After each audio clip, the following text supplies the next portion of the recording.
जी बिल्कुल, मतलब सिर्फ इंडियंस ही नहीं तिरंगे को वहाँ पे यूक्रेनियंस भी और रशियंस भी। रशियन पुलिस से खैर हमारा सामना नहीं हुआ, बट यूक्रेनियन पुलिस को भी मन में एक रिस्पॉन्सिबिलिटी है कि अगर तिरंगा लगा है तो इन्हें हमें जाने देना और जल्द से जल्द इनके देश पहुँचाना है। मोदी जी ने जो भी किया है वो स्टूडेंट्स के लिए, स्टूडेंट्स या जो भी इंडियन सिटीजन्स हैं सबके लिए बहुत ही अच्छा था, और हम लोग बहुत प्राउडली और बहुत मोटिवेटेड और बहुत बिना किसी डर के हम लोग निकल पड़े थे बस अपने घर से कि हम इंडियंस हैं, हमें कुछ नहीं होगा। और ये सब सिर्फ मोदी जी की जो भी इंटरनेशनली डील्स हैं या वो जिस तरीके से बात करते हैं इंडिया को लेके, तो इंडिया की भी एक छाप है। पाकिस्तान के बच्चे बस हेल्पलेस हैं, सब हर कोई जान अपनी बचाना चाहता है। तो कुछ पाकिस्तानी स्टूडेंट्स ने शायद कोशिश भी करी बॉर्डर पार करने की इंडियंस के साथ, बट वो नामुमकिन है क्योंकि उनकी गवर्नमेंट की ऐसी कोई डील नहीं है बाकी किसी कंट्रीज़ के साथ कि वो बॉर्डर क्रॉस कर सकें।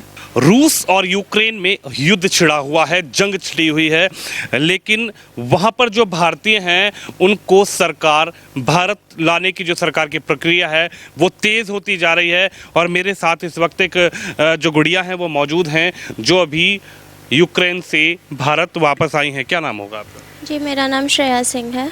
श्रेया सिंह, सबसे पहला सवाल तो आपसे यही है कि एक भारतीय होने पर आज आपको कितना बड़ा गर्व महसूस हो रहा है, और तिरंगे की जो शान है जो भारत से लेकर यूक्रेन विदेशों तक है, आज उसके लिए आप क्या कहेंगी? जी बिल्कुल, तिरंगे की जो अहमियत है वो हम सबको वहाँ पर रियलाइज़ हुई, हमारे मन से डर ख़त्म हो गया क्योंकि सिर्फ हमें एम्बेसी ने भी बोला कि अगर जिस भी गाड़ी से आप जा रहे हैं उसके ऊपर सिर्फ एक तिरंगा, भले एक A4 शीट पे प्रिंट करके ही, लेकिन आगे और पीछे चिपका लीजिए तो कुछ नहीं होगा। और एक्चुअल में कुछ नहीं हुआ। मतलब आप समझ सकते हैं एक विदेश की कंट्री में, और हम सिर्फ स्टूडेंट्स एक बस में, कोई भी हमारे साथ ऑफिशियल नहीं, और फिर भी बस क्योंकि तिरंगा था और हमारे पास इंडियन पासपोर्ट्स थे, हमें किसी भी पुलिस चेक पॉइंट्स पे कोई भी किसी भी तरह की दिक्कत नहीं हुई, सिर्फ एक तिरंगे के कारण। और मोदी जी की जो डील्स हैं बाकी कंट्रीज़ के साथ वो सब काफ़ी अच्छे से हुई हैं।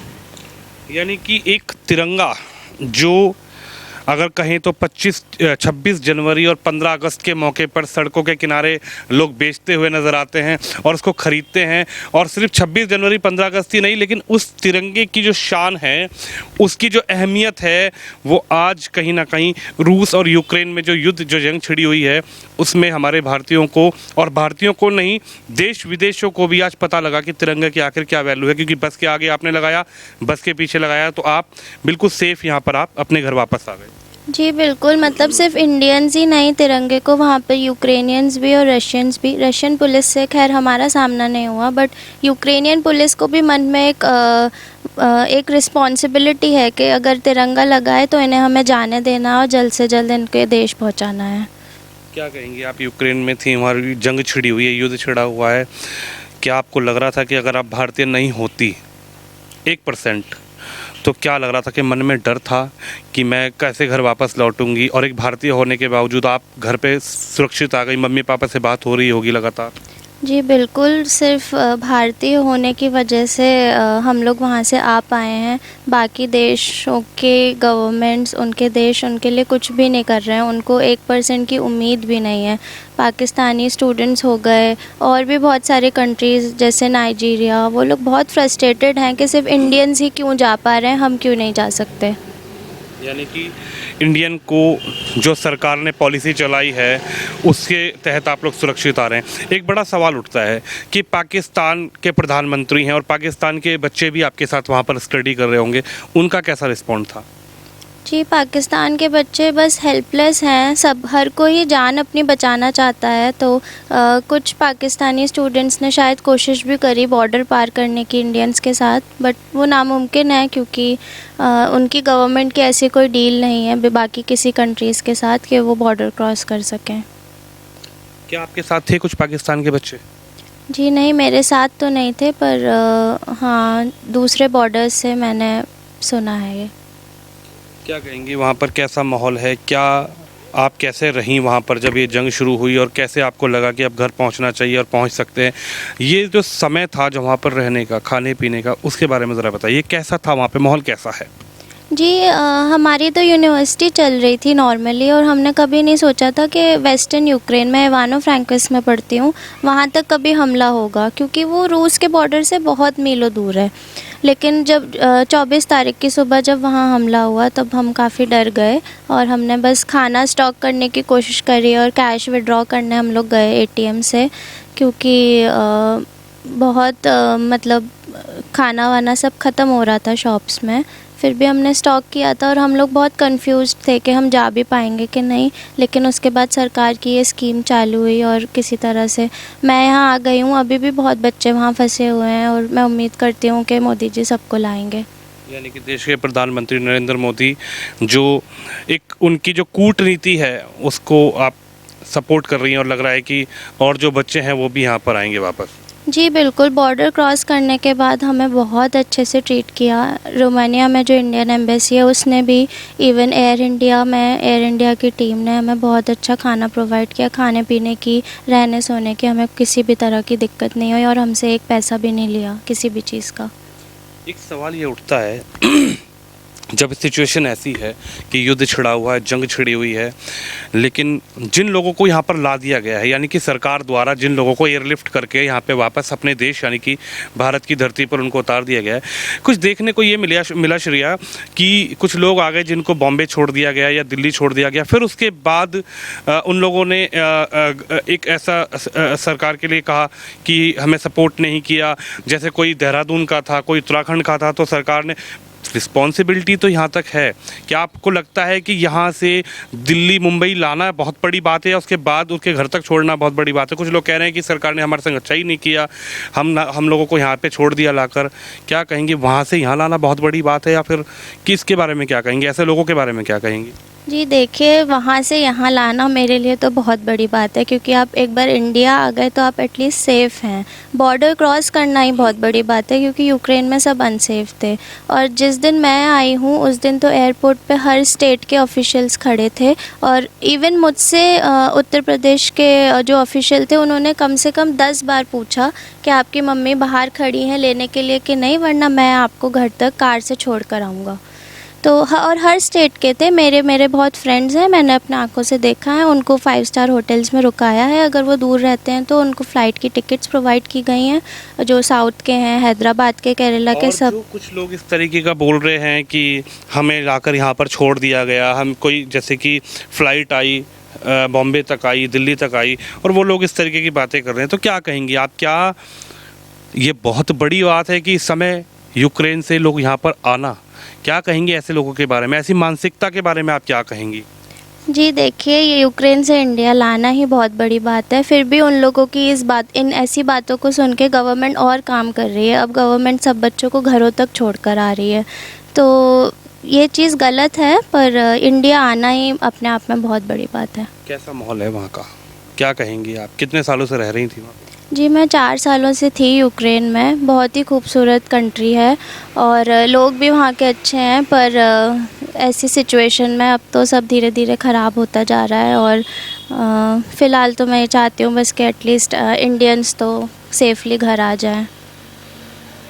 प्रधानमंत्री नरेंद्र मोदी के बारे में क्या सोचती हैं आप, क्या कहेंगी? और देश के तिरंगे के बारे में सबसे बड़ी बात तो यही है कि देश का तिरंगा, जिस तिरंगे की वैल्यू लोग समझते हैं कि बस 26 जनवरी और 15 अगस्त को अपनी गाड़ी के आगे तिरंगा लगा लो, लेकिन आज वो आप लोगों को एहसास हुआ होगा, बाहर रहने वालों को एहसास हुआ कि उस तिरंगे की वैल्यू इतनी है कि आप अपनी गाड़ी के आगे लगा लीजिए तो कोई आपको टच नहीं करेगा, जबकि 2 देशों के बीच युद्ध छिड़ा हुआ है। जी बिल्कुल, मोदी जी ने जो भी किया है वो स्टूडेंट्स के लिए, स्टूडेंट्स या जो भी इंडियन सिटीजन्स हैं सबके लिए बहुत ही अच्छा था। और हम लोग बहुत प्राउडली और बहुत मोटिवेटेड और बहुत बिना किसी डर के हम लोग निकल पड़े थे बस अपने घर से कि हम इंडियंस हैं, हमें कुछ नहीं होगा। और ये सब सिर्फ मोदी जी की जो भी इंटरनेशनली डील्स हैं या वो जिस तरीके से बात करते हैं इंडिया को लेके, तो इंडिया की भी एक छाप है हर देश में। क्या कहेंगी? लग रहा था कि सुरक्षित घर पहुंच पाऊंगी, याद आ रही थी मम्मी पापा की, इस बीच डर तो था मन में? जी इंडियन गवर्नमेंट, इंडियन एम्बेसी सब काम कर रहे थे कि हम सेफली घर पहुंच पाएँ, पर ज़रूर डर तो था क्योंकि युद्ध का माहौल था। बम तो कहीं भी गिर सकता है, वो नहीं देखेगा कि कौन खड़ा है वहाँ। तो बॉर्डर पे हम किसी तरह से बस पहुँचे थे। 10 किलोमीटर हमें वॉक भी करना पड़ा था। और बॉर्डर पे बहुत दिक्कतें हैं क्योंकि वहाँ पे हर देश के सिटीजन्स हैं और वो सब लोग बहुत फ्रस्ट्रेटेड हैं क्योंकि जो बॉर्डर का गेट खुल रहा है वो सिर्फ इंडियंस के लिए खुल रहा है, और वो गेट जैसे ही खुलता है वहाँ बहुत भगदड़ मच जाती है और हज़ारों की भीड़ है। 5,000 6,000 लोग हर बॉर्डर पे हैं, हर बॉर्डर पे। आपको पता कैसे लगा कि आपको अब बुलाया गया है? मतलब ये थोड़ा समझाइए कि जब आप वहाँ पर थीं तो ये जो मैसेज है कि आप तक कन्वे हुआ हो, सरकार की बात हुई हो, एम्बेसी की बात हुई हो, आपको कैसे पता लगा कि आपका नंबर आ गया कि अब मुझे जाना है, मेरी फ़्लाइट है या मैं बस में बैठ के बॉर्डर पार करूँगी और भारत अपने देश लौटूँगी? जी हाँ, एम्बेसी हम लोगों से कांटेक्ट में थी। जब ये युद्ध स्टार्ट हुआ तो एम्बेसी ने एक कंट्रोल रूम बनाया था, तो वो हमेशा कॉल्स पिक कर रहे थे उस पे, और एम्बेसी की एडवाइसरीज़ हमको सोशल मीडिया के थ्रू मिल जाती थी उनके पेज पे। तो ये एम्बेसी की एडवाइसरी थी कि हम मतलब बॉर्डर की तरफ बढ़ सकते हैं। यानी कि आपको पता लग गया था कि एम्बेसी से बातचीत हो गई थी और आप लोगों को बुलाया। जी बिल्कुल। आपके साथ कितने बच्चे थे? जी हमारी 3 बसेस थी साथ में, तो हम कम से कम 350 बच्चे साथ निकले थे। कब आप पहुँची भारत? जी मैं कल सुबह पहुंची हूँ। यानी कि 28 जी मॉर्निंग। जी कहाँ पे, दिल्ली उतरे थे? जी दिल्ली सुबह 6:30 बजे। 6:30। या लगभग 250 के लगभग बच्चे उस समय आए थे। जी 49। जी श्रेया की मम्मी है मेरे साथ, क्या कहेंगी? बहुत टेंशन हो रही होगी जब बेटी वहाँ पर थी तो।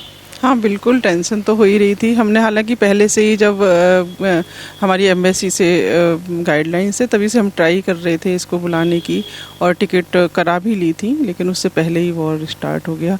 और वहाँ पे प्रॉब्लम बस ये आ रही थी कि यूनिवर्सिटी वहाँ की ऑफलाइन क्लासेस बंद नहीं कर रही थी, ऑनलाइन क्लासेस करने के लिए तैयार नहीं थी। तो ये बच्चे भी वहाँ से मूव करना नहीं चाह रहे थे।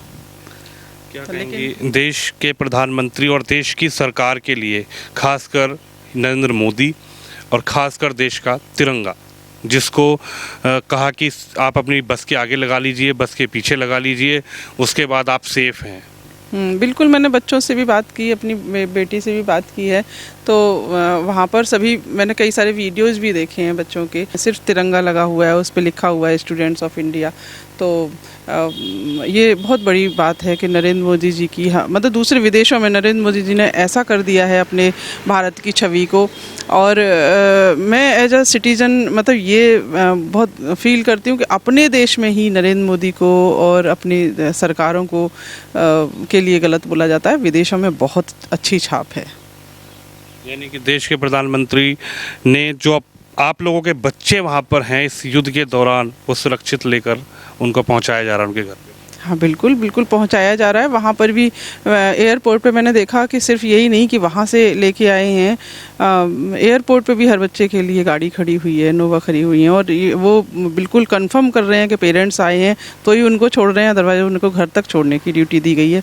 और मैं समझ पा रही हूँ कि फ़र्स्ट टाइम मैंने नोटिस किया है कि ऑफिसर्स पहली बार अपनी जिम्मेदारी को प्रॉपर तरीके से निभा रहे हैं। अदरवाइज वो ऊपर का जो उनका ऑर्डर्स हैं, पहले नहीं कभी भी मैंने ऐसा देखा था।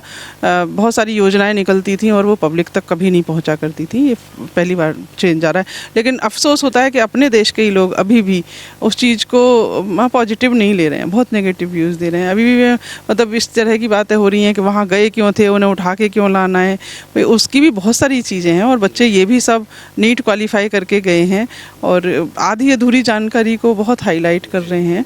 और जितनी विद्यालय यहाँ पर हमारे यहाँ पे यूनिवर्सिटी है मेडिकल की, उन डॉक्टर्स से क्या हमारा इतना बड़ा देश संभल सकता है? नहीं संभल सकता, मरने लग जाएंगे अगर डॉक्टर्स बाहर से नहीं पढ़ के आएंगे तो। पढ़ाई के लिए तो बाहर गई थे।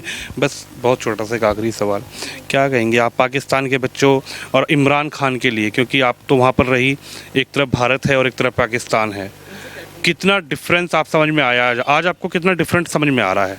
जी पाकिस्तान से भारत का कंपैरिजन करना ही एक गलत बात है मेरे हिसाब से। तो वहाँ के बच्चों की हालत, बस उन्हें कुछ उम्मीद ही नहीं है। उनको बस ये है या तो यहीं रहना है, सेफ रह लिए तो ठीक है, वरना जो होगा। और इंडियंस का हम देख रहे हैं कि उनमें इतना मोटिवेशन है कि वो बिना डर के सिर्फ तिरंगा लेके एक विदेश कंट्री में वो सिर्फ तिरंगा लेके निकल पड़े हैं। तिरंगा लेके निकल पड़े हैं। 5 रुपए में बिकने वाला 15 अगस्त और 26 जनवरी को जो तिरंगा है, जिसको लोग अपनी गाड़ी पर लगाकर शान अपनी बनाते हैं, उस तिरंगे की ताकत, उस तिरंगे की वैल्यू और उस तिरंगे की शान यूक्रेन से आई। श्रेया ने बताया कि किस तरीके से वहाँ पर जंग जो छिड़ी हुई है उसके दौरान कहा गया कि आप अपनी बस के आगे एक तिरंगा लगा लीजिए, एक बस के पीछे तिरंगा नहीं भी है तो A4 साइज पर आप प्रिंट निकाल के वो तिरंगा लगा लीजिए, आप भारत सेफ पहुंचेंगी और उसकी जिम्मेदारी भी सरकार पर सेफ पहुंचाने की है। तो देखा आपने किस तरीके से यूक्रेन से आई श्रेया से हमने बातचीत करी और वहाँ की क्या हालात हैं और किस तरीके से वहाँ से एयरलिफ्ट करके बच्चों को भारत लाया जा रहा है। कैमरामैन तुषार के साथ मैं विनोद शर्मा, आगरा से हेडलाइंस इंडिया के लिए।